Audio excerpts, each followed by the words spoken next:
original artist. And they do that by keeping your music alive to the audience that they play to. And they contribute to the audience members having memories to your music.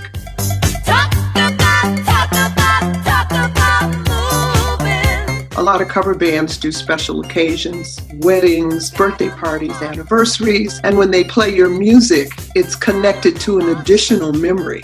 Maybe the original memory that they first have, when an audience member says, "Oh, that's my song, come on, let's dance." That first memory, and then they have a new memory from whatever the event is that they're at during the moment. It's just a blessing for the original artist.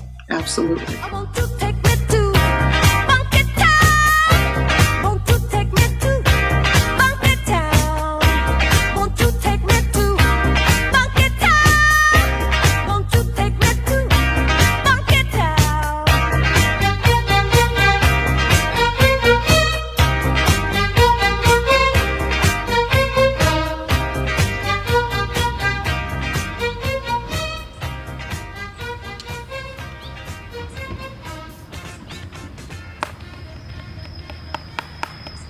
I think it's safe to say The Voice is definitely the most visible cover band.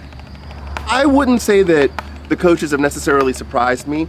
However, the coaches are interesting because based on their particular musical background and what their fortes are, that determines in great part how they coach. So what I mean by that is, for example, Blake as a country artist. As a country artist, you are often given songs that maybe you didn't write.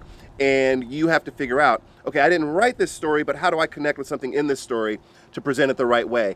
And that's what he often emphasizes with his, team members.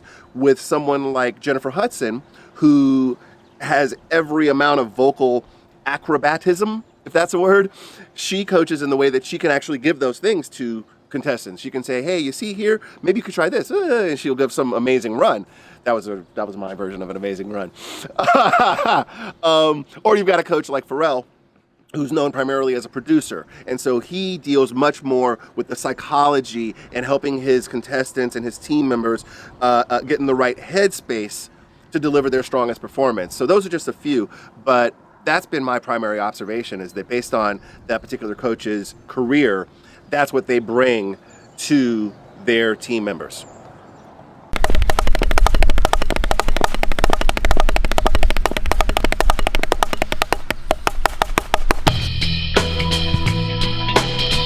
I can't get rid of my records, but I haven't heard them in years. A lot of them are probably scratched like crazy, because that was back in the day when you're practicing the guitar and you're picking up and put it back and try and find where it is, because you didn't have tape and you didn't have CD, and you're learning off records and you're scratching your records trying to learn songs.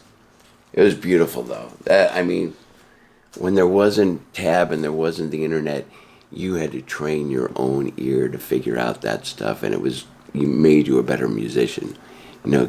People now get a spoon fed to them through the internet, and your ear, you miss out on the ear training of training your ears to hear all that stuff. Old Tom Petty's gone. Wow, a brand new one. Brand new Full Moon Fever. Never been opened. For me, it was just really zeroing in on the guitar. How do my ears zero in on the guitar on those records and block out the vocals and block out the drums and everything so I can hear exactly what's going on. And that's a whole training thing. I actually saw Iggy Pop. I saw the Stooges in 69 and 70. And Stooges fans, when I tell them that, they're just freaking out. Younger people, they go, "You actually saw them the first couple of years." Because they were a Midwest band. They didn't make it out to the West Coast for years and years and years. And I grew up in St. Louis, and they would come to St. Louis. So, yeah, I had this album, Funhouse. I saw them during that, before Iggy was a blonde. Queen, I was a Queen freak in the 70s. Loved him. Got to see him several times during the heyday. Queen 2 is probably my favorite album right there. My favorite Queen album. Not my favorite album, but...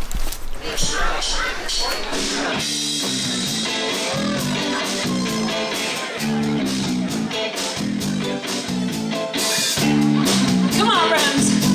I want to see you.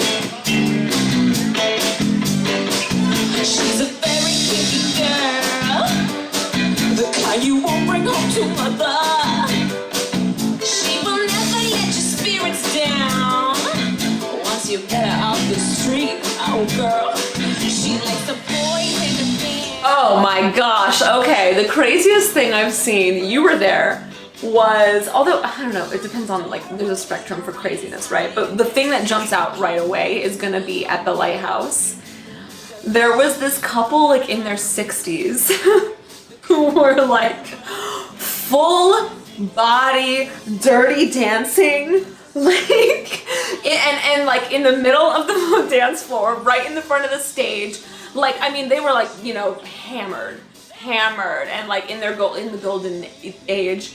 And people, there was like just a little bit of an orbit of space around them because people were like, okay, they're going off. Like, let them have their space. And they were so into it. I mean, she was like walking towards him. He had a rose in his hand. Do you remember that? He had a rose in his mouth and he was like, and I couldn't believe it was real. And it was amazing. I want to be them when I grow up. The craziest thing I've ever seen is I was in a band, not this band, but my prior band, maybe 10 years ago. The singer's fiance was dancing with someone in the audience, and he was so jealous and was so upset that he jumped off the stage during the song and got in a fight with the guy in the club. Ruined the entire show, of course. Yeah. Coke and just sleeping around was huge, you know, and people stayed up on for days on end.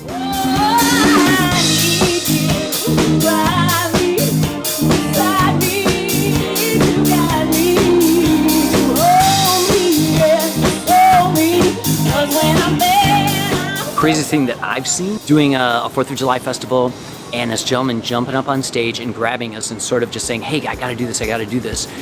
Taking over the mic, we played along with it and brought his girl up and proposed to him in front of, you know, 6,000 people at a summer concert.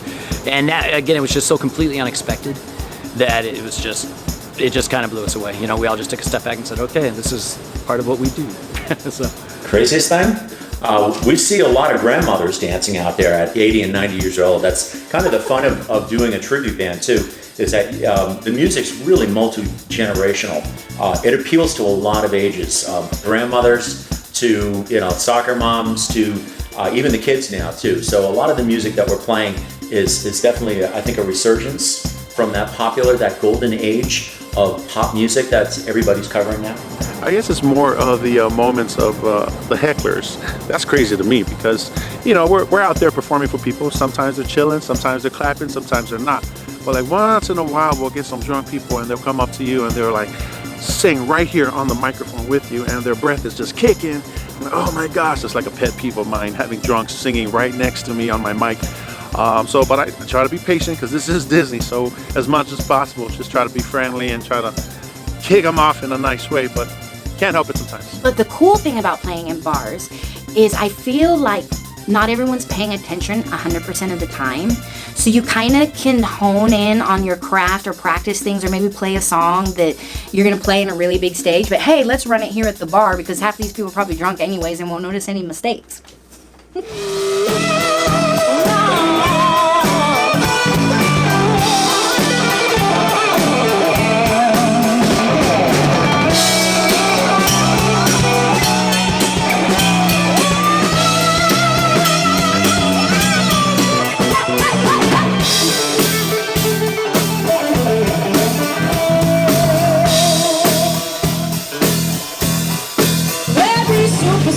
Wow. I remember the days that before we would be on stage, they'd have the girls mud wrestling, which was just an extension of wet t-shirt contest where they would get actually in the mud and, you know, we'd actually have mud on our equipment from it getting splattered, you know, over it. That was pretty crazy, just seeing that. And, and there's just been the random you know, girls flashing their boobs, you know, on stage throughout the years. It doesn't happen so much anymore, thankfully.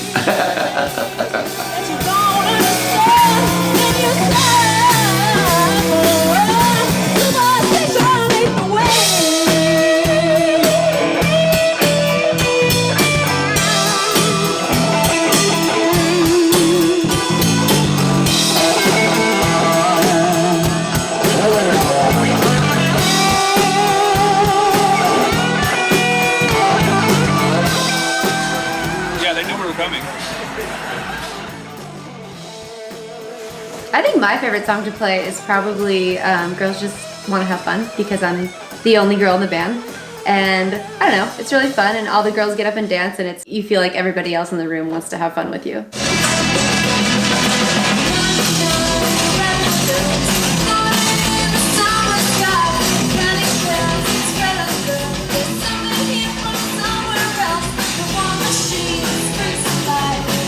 Mine is One Way or Another by Blondie. It just seems to get the crowd going. It's a great tune to really rip into. It really kind of gets the show going for us and all of that. So I'd say that's really on the top of my list as far as my favorite tune.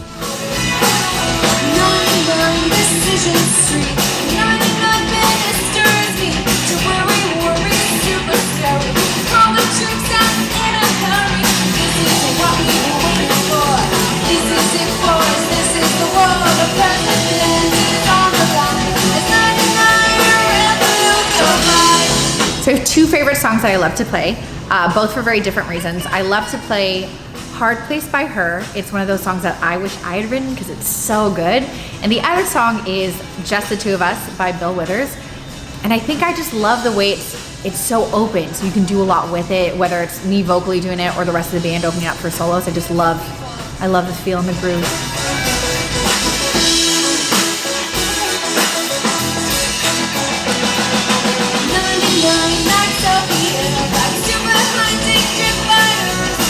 So you're gonna hate me, but I love doing Funky Town. What's up, ladies club? How are you?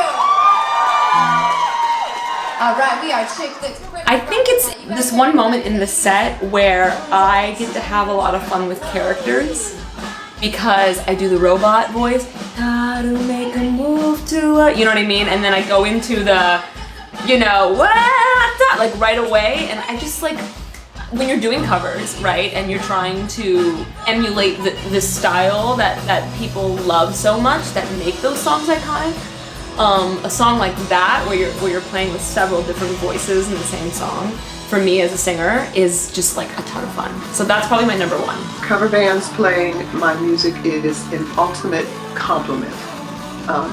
First of all, the cover band is really playing the music because it's what the audience wants to hear. Cover bands are first loyal to the listener, but there's tons of songs that they could have chosen, and the thought that they've chosen my song or one of my songs is an ultimate thrill.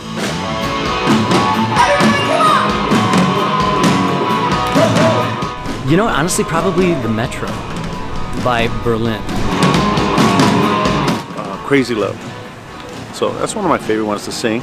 Probably Little Wing, or maybe All Along the Watchtower. I love doing both of those, you know. I can't narrow down one, but I can narrow down artists. I love playing Yaz and Duran Duran, of course. Any Duran Duran tune.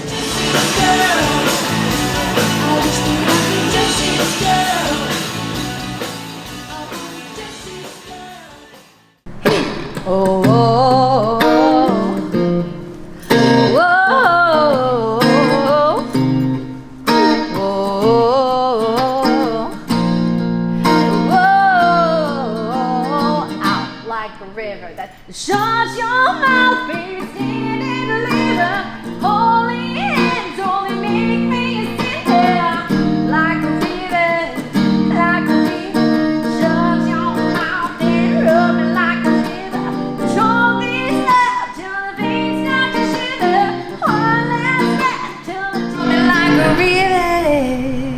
Okay, yeah. Oh yeah, That'd be yeah, a cool it's way to that one end it. like break in the middle. But other than that, yeah, this would be like a good way to start set too. Yeah. Like, hey, listen to us now. Rehearse? Is what? That's like not a thing. Yeah, no, I don't even know about that. Rehearsal, if the players, it just depends, you know what I mean? Like if I'm with certain players, if someone's getting subbed into a group, sometimes then we'll do a rehearsal, you know what I mean? But that will be like a one-time thing. Yeah, no, rehearsals are not, they're not a thing that we do. Everyone is, they're professional musicians, so to rehearse for us, we all do our homework and come together and work on nuances, stage performance, the set, the flow of the set. So we all kind of held each other to a higher standard of, you better do your homework. And we do. And I'm not gonna do, we'll like make it a little bit more chill, I think, because she does do it, but I think in that setting it'll be too much. Sure. They'll be like, calm down, Guns N' Roses. I always miss that double chorus after the break. Right. Well, you, so I mentioned this before, years ago, but I still stick by it. It's wherever the singer, you're going to be correct. Wherever you go, you're going to be correct. So you can go to the wrong place, and I'm going to be right there. Cool. Yeah, thank you. So you don't have to, but yeah, wherever you go, it's correct, and it was supposed to happen. I wish I recorded that so I could like tell all my friends, just be like, look, I'm always right. Nice. Well, so the rest of the band could go, no, it's this, and then it sounds like a school bus fire. Know. Or they can catch you, and it sounds it was like it was on purpose. Yeah. This is, I feel like, why I have such a strong relationship with drummers of the band, though, because if I fuck up, they'll cue it. Does that make sense? Yes. It's easier for them to be like, this is the verse, right? You know what I'm yeah. saying? Like, and I think that's like, I'm just so used to that relationship and being like, I messed up, fix it, you know what I mean? So, Sure. yeah. Sure. That's a great relationship to have. It's way better than, that's wrong! Since I come home, well, my body's in yours, and I miss your ginger hair and the way I like to dress. Won't you come on over and stop making a fool out of me? Said, why don't you come on over, Valerie? Oh, Valerie. Oh, Valerie. You'd work 5 nights a week in the same place, and we'd have decent crowds almost every night, and it was just crazy how the bands, you had all this equipment, you traveled with your own PA and lights, and you had a 5-piece band and a sound man, and it was like, and you're doing covers, but all the covers were so cool. Let's say, sometimes you have an early load-in, if it's like a wedding or something, sometimes you have like an early load-in and then you actually don't perform till like later. Okay, so if you think about from when I start beautifying, okay? And by the time you get home, it's been like 11, 12 hours. I have to start getting ready around like 6. I've got to be on the road by like 7. We're leaving our house at like 2 o'clock in the afternoon. So I can be there by like 8:30. We're getting to the venue. There's 2 hours of setup time. That's what we require because we have a bunch of moving parts. So I got to start loading in around 6:45. Making sure I got all the last minute changes and all the last minute chord charts and make sure everything's in line. So I start prepping around 6. So 6 o'clock is when I start the gig, to be quite honest. But I don't get there until 8 and then start setting up. Sometimes we gotta bring the PA. Just do the math. We leave at 2 o'clock. We do the party at 7. Play from 7 to 10. We got another hour. Teardown doesn't take as long. An hour of teardown. We're not getting home until at least midnight, but usually 2 o'clock in the morning. So It's a 10-hour day. Then I hang for like a half hour or so. After, the teardown, which is the loneliest part of any gig. Oh my goodness, you you never feel so spent and so disheartened at the same time. What am I doing with my life? And then I play a 4-hour gig. And then you're just packing all your stuff, regretting every day. I should have listened to my science teacher. Why am I doing this? Mr. DeRay, I'm so sorry. I'm so sorry.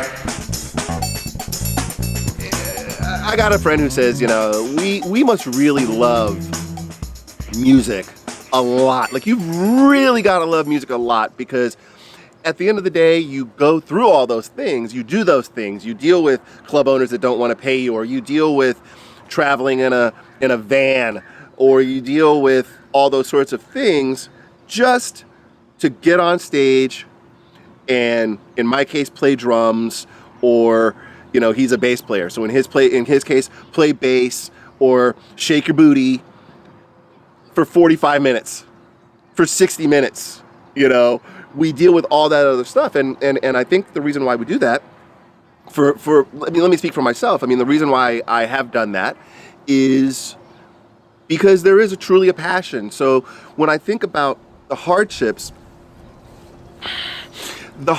are almost, no, they're not almost. The hardships are very much part and parcel of the entire ideal, if you will. Without the hardships, the joy that you get from playing music isn't the same.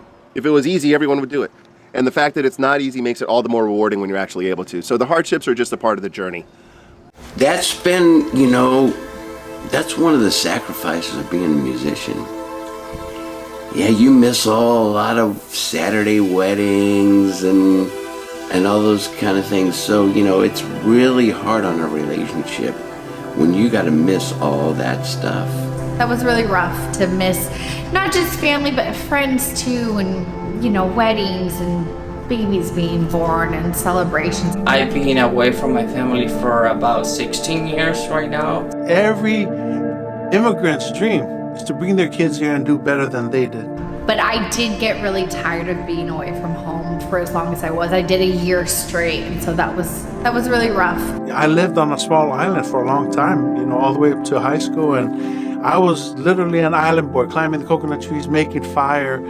And my parents' dream was to move us out here to the United States and to get a better education. And, you know, you have to have a spouse that understands that, hey, this is how you make a living, and you're not going to be able to make all those Saturday things or Friday nights. My whole life has been my music. I'm not married. I have no kids. I sacrificed all that stuff because I'm a workaholic that's put into this. I'm married, and my wife, I think she's missed one show that we've done ever, so it doesn't matter where we're at, she's there, and she's fully supportive, so. You know, I have 5 kids. It helps to have a solid spouse. We've been married for over 15 years now. She's my best friend. But my wife's at every single show, and she helps me out with my drums, which is killer. You know, it's when it's your love. If your spouse understands that, then it doesn't create any problems. You know, I've had different relationships, and it has caused problems in some of my relationships. My current wife's golden, and she understands it. She loves it. She doesn't go all the time, you know, but she'll go, you know, maybe 10% of the time. So no family comes to watch me play? I don't have anybody. My mom, my grandma live in Georgia, my sister and my brother-in-law and their kids live in Texas, and my dad lives in Florida, and then the rest of the family is like overseas. You know, you can only see the same movie so many times. And, you know, she'll usually go because friends are going. She won't go just to go. And it's okay, you know. The hard part was the first 4 or 5 years. Since I missed my dad's 60th birthday, and I will never be allowed to forget that. But I really don't have a lot of friends who come to watch the gig, or family who come to watch the gig. After so many years, I made my own family. Well, Probably my dad was the biggest influence. He's basically raised 4 kids with just being a musician. He's played covers all his life in bars and restaurants. At the same time, tried to make a career being a professional artist, an original artist, which he did. He actually became very successful at it, being from the island of Samoa. And then when he moved to Hawaii and California, he did the same thing. So I was surrounded by that whole environment of gigging and gigging and gigging. But he always told us to go to school and study something else. I actually studied architecture. I have my degree in architecture. But it's just funny. I just kind of fell back into this thing because when he had a stroke performing a gig one time, I realized then it's like, man, nobody's continuing his legacy of music. And so funny, though, a couple of weeks after he had a stroke, the same bar called me and asked if I could come in and fill his shoes. So that was kind of a big moment for me. From then on, I indulged myself into music.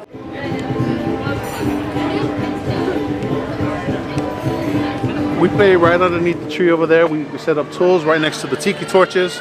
And it's always a duet. Sometimes it's a trio, but most of the times it's a duet. Ukulele, guitar, and we sing from 6 to 10. It's a lot of fun. We sing a lot of Hawaiian music, traditional, contemporary. We also sing a little bit of everything else. We throw on jazz, whatever the crowd wants to hear. Hope you guys enjoy the evening here with us. Enjoy your dinner. Stick around as long as you want. We're here all the way to 10 o'clock tonight.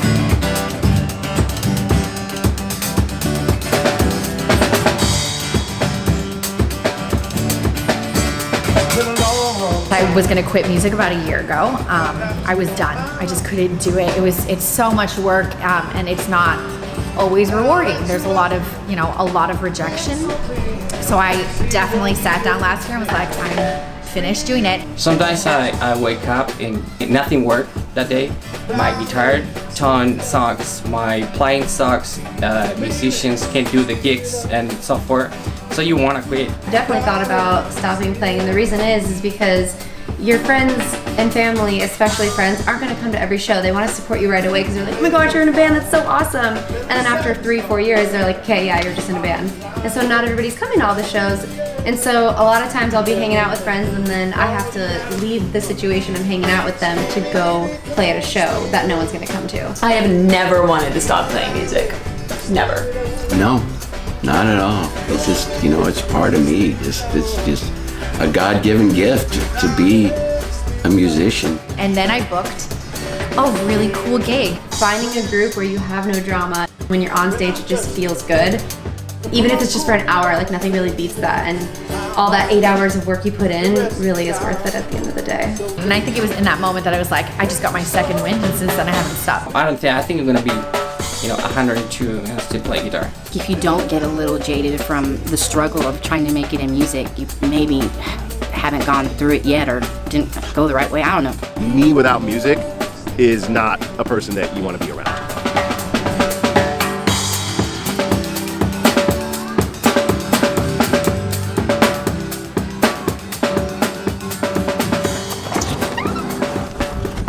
In the studio, I film and record bands in here.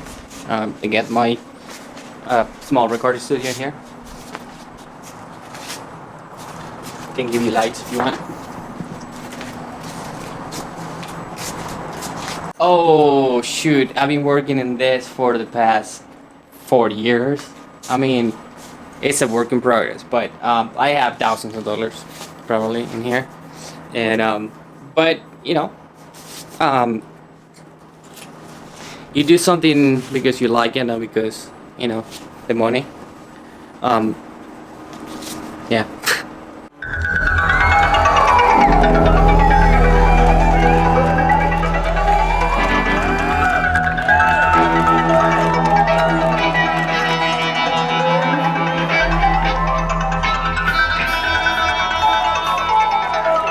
For me, it's the best of both worlds. I can feel like a rock star on the weekends, get to do my day job, and get to be a rock star on the weekends, but still have time for family, So it's the best of both worlds. Music is a part-time gig. I have a full-time day job which funds all of my equipment for my music venture.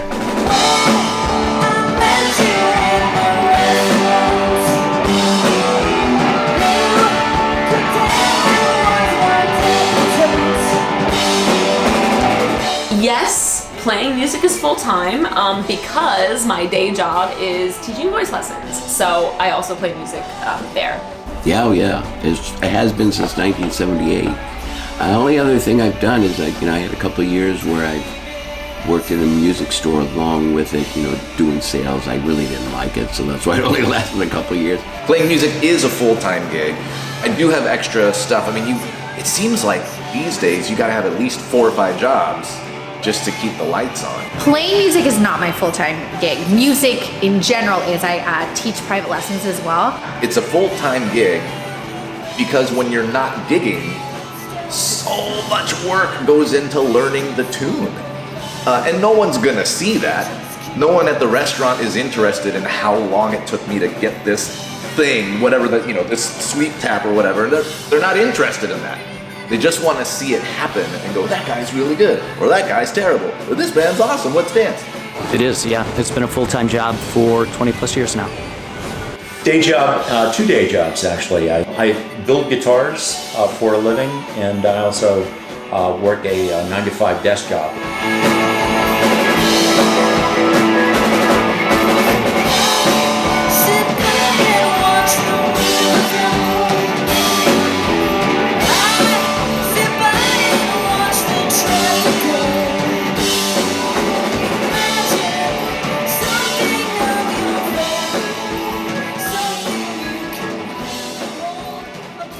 Allowing myself to add elements from my own musical background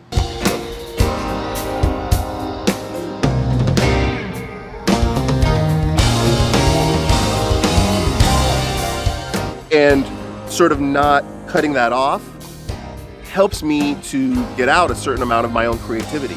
It's not the same as invent the drum part, but on some level, it does help me exercise that part of my brain.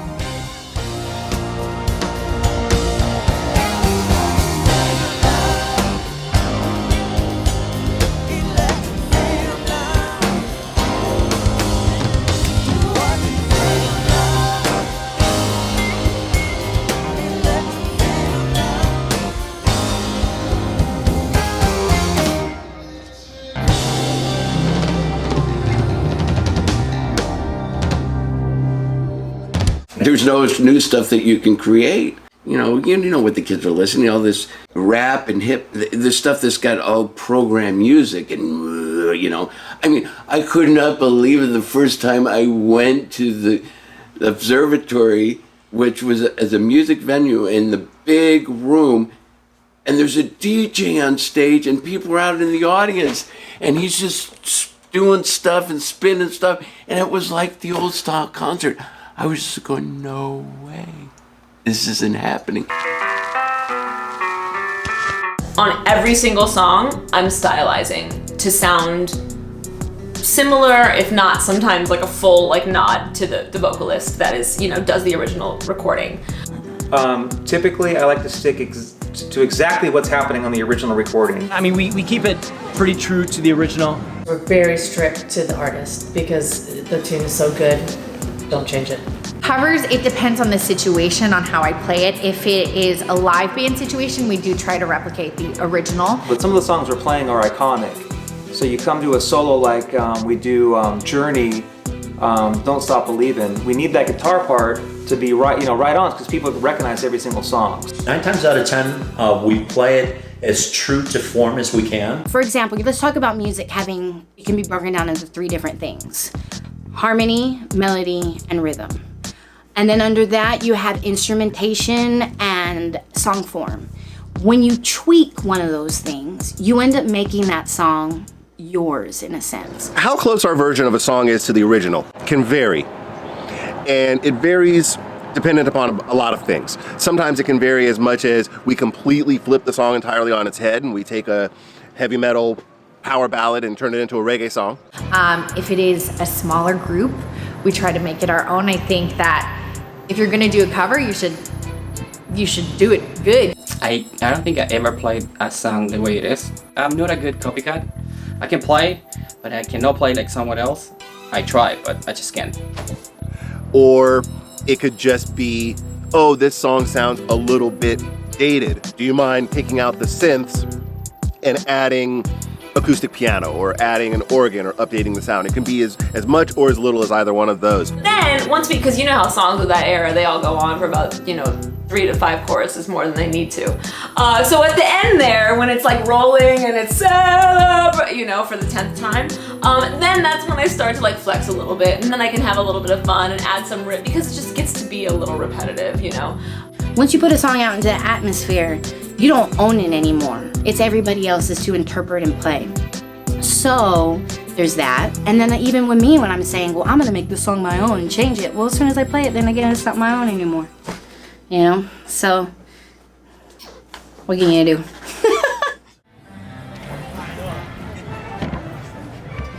Now, interesting thing, even if you're playing with Janet Jackson, or even if you're playing with Demi Lovato, unless you wrote the song, you're playing in a cover band. That's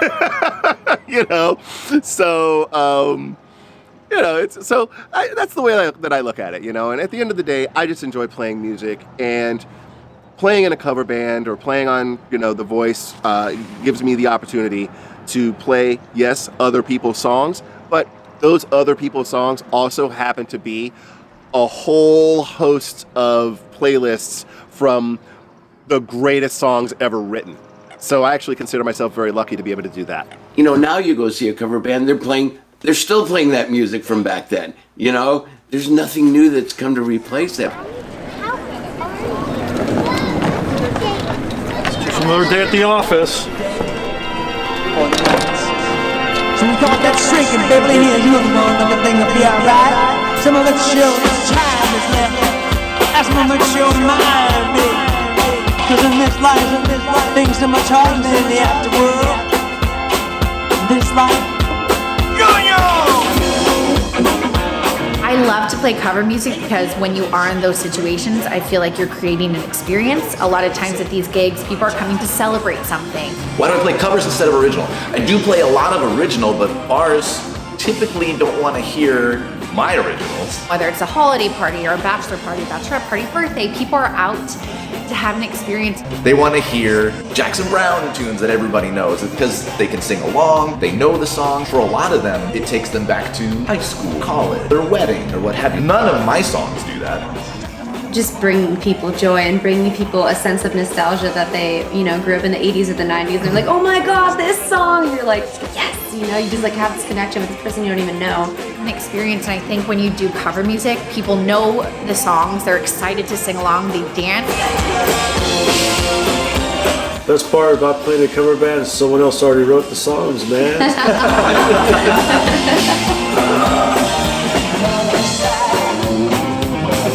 Cover bands are a business about money. Your music does matter, but not really to an owner. An owner wants someone that can bring people, and it's all about bar sales. We're actually beer salesmen is what we are. I mean, bottom line. So as long as the band is competent and the singer's singing on key and the guys are solid players, I think our job really is a little bit initially to get the people there, but I think our main job is to keep the people there and sell beer and sell alcohol, and that's the main job of a cover band. I think everyone knows that, and if not, that's what you're there to do. You got to keep people there. If they're going to bail off your first break, then that's not good,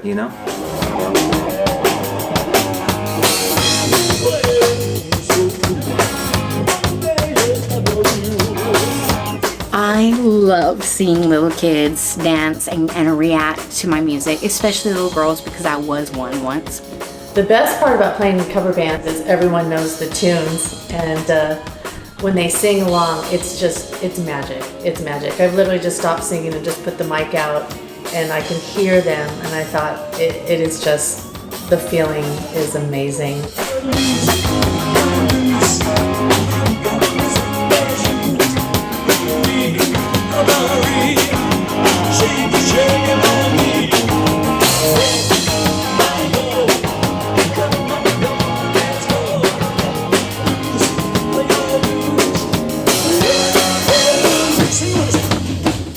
And as far as cover music, again, you're not playing your own music, but we do our best to kind of make it our own as much as possible and just kind of feed off of what what the crowd is vibing on. So for me, that's what I like. For me, the best part of being in a cover band is the happiness and enjoyment that you can see people having a good time, and you're actually responsible for that. They're having a great time dancing. They're escaping from all the 9-to-5 bullshit, and they're having fun for those, whatever it is, 2 hours or whatever, and you can see the joy on their face.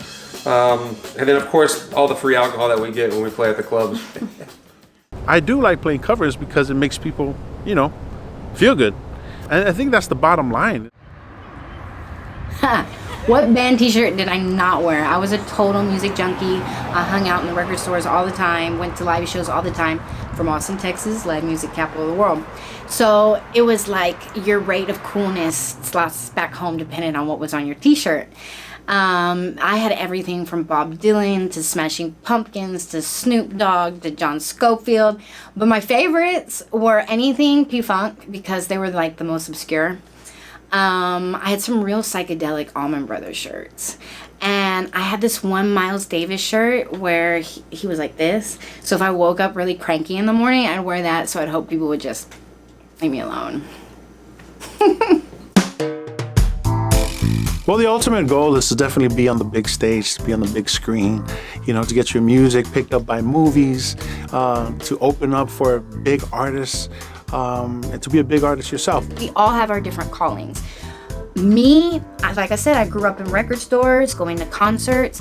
I want my little droplet in the pond that all these people that I grew up listened to. So for me, I'm striving to get out of it, but I'm going to respect it and be thankful for it at the same time and use it as a platform. It's important for the musicians to be creative. Allow yourself to write original material. If the band that you're in does not allow that kind of thing, then expand your territory and write as many songs as you can and find out who you are as an artist. If somebody wants to, someone discovers you as an artist and you have no creativity of your own, that's going to be a hard place to land.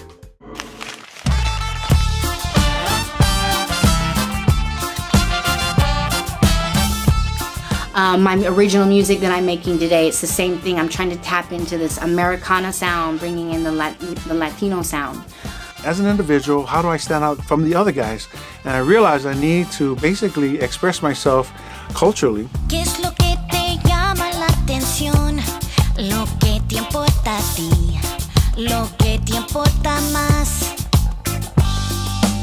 Covers can also give you an opportunity to play your original music if you work it right. Half the reason I was doing cover gigs, because not all gigs are great. We all know this as musicians, but we need to make money and support ourselves. So my tribute shows that I put together was for the cash. I'm gonna be honest about it. I found a way to make more money off doing covers and a way to put it back into myself. And I finally decided that, I loved everything that I learned in the United States, and now I need to go back home and bring some of that and mold it together, and that's the new sound that I have. There's a lot of money that goes into recording music. When it comes down to it, I have to somehow fund this project, so it comes down to my 9-to-5 job as a cover musician to basically support all my original projects by playing covers. Será lo que voy a hacer, que se nota con tu mirar. Esto mucho mejor que ayer, es lo que el cuerpo te pide ya. La música toda. I want to get that part a little bit behind the beat. The vocals? Yes.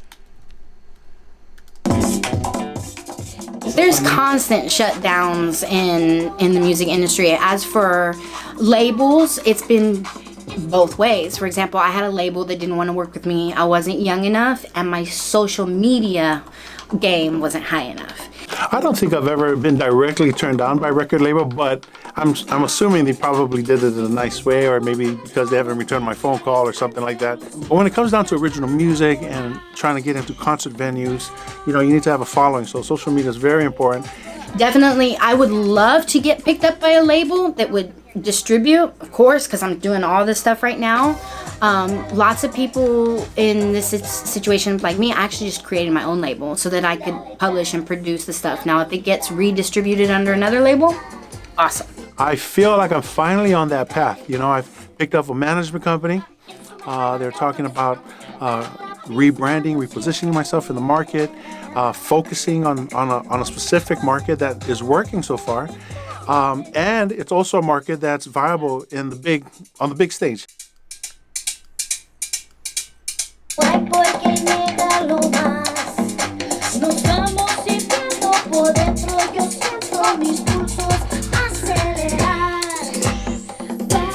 I think the first thing the cover band needs to do is find their own voice. When you're playing everyone else's music, sometimes you're not being creative while you do it. You're trying to honor the artist, or the band leader doesn't want you to stray too much from the original song.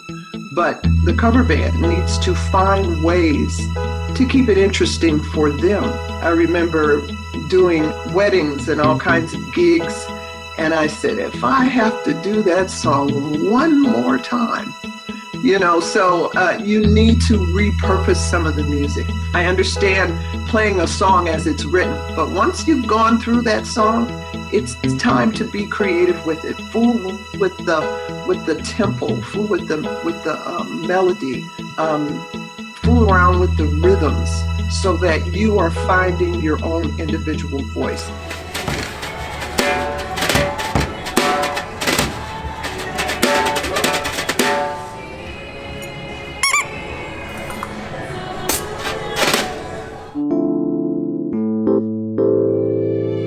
We need music. We need people to come together and feel good, whether you're playing original music, whether you're playing cover music. We need the joy of music among us. That's one of the things that's amazing about human beings, is that we are able to do art, whether you're imitating it or inventing it. I know plenty of cover musicians that aren't trying to do original music. They're just, I'm happy with this. Right on, bro. Good for you. Or I know people that are like, I'm a doctor during the day, and then I get to go out and jam with the homies on Friday night, and it makes me happy. Like, awesome. We all have our different callings. But everyone's gonna repeat something that someone's done. Okay, let me start this over. Everything that happens gets repeated, whether it's something someone said, thought, done, performed, wrote. That's what we do. We bounce back. We bounce ideas back. And as soon as you put it out there, like I said, it's not even yours anymore. So it's always people, if someone hears something good, they're gonna want to hear it again. If you have a great chocolate donut, you're probably gonna want another chocolate donut in your life, you know? So of course covers are gonna be around, and if we celebrate it in the right way, it's perfect. So that's why I want to stress, appreciate the music, respect the music, study it, find out what it was first. Don't be like, oh, I can play this song, kind of goes like this, you know, like, that's a dick move, bro. Like, learn the tune and then do what you want with it. But it's always going to be around. We always want to hear things and do things that we like over and over and over again.